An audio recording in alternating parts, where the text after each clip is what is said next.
Edward Boucher arrived in New Haven as a baby on September 15th, 1852.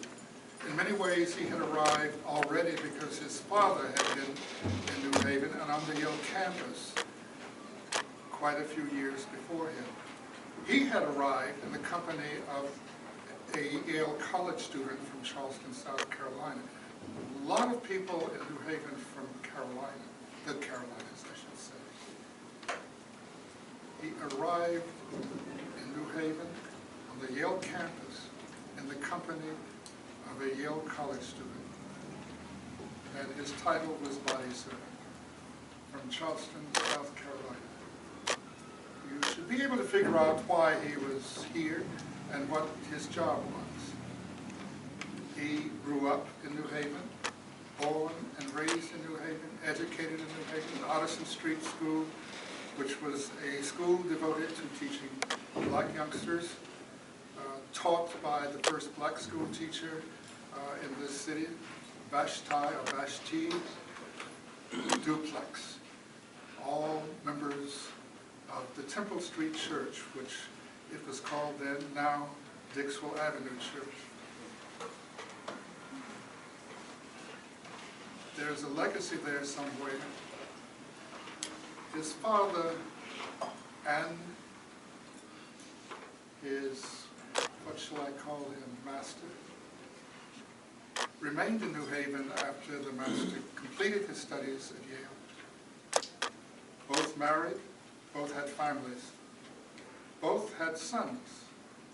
Both sent their sons to Hopkins, which was probably the most prestigious school in the state, and maybe even the nation. It's a few hundred years older than Yale.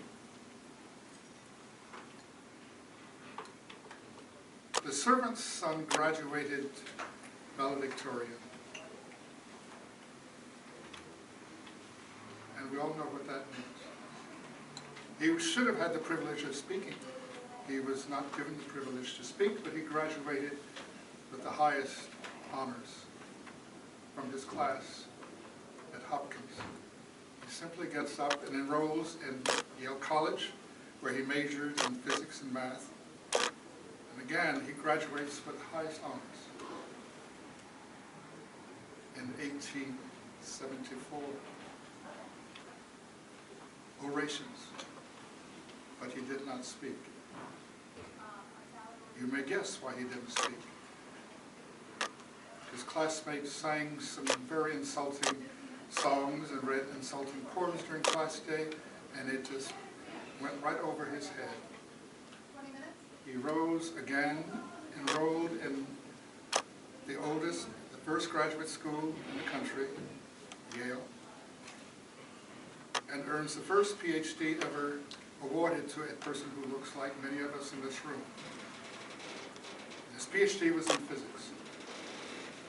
It was the 6th PhD ever awarded to anybody in the Americas in physics. So he was not bothered about what his classmates thought of him. He knew who he was. He knew who he was, and he knew from whence he came. His father had been the manservant of a Yale College student. His mother had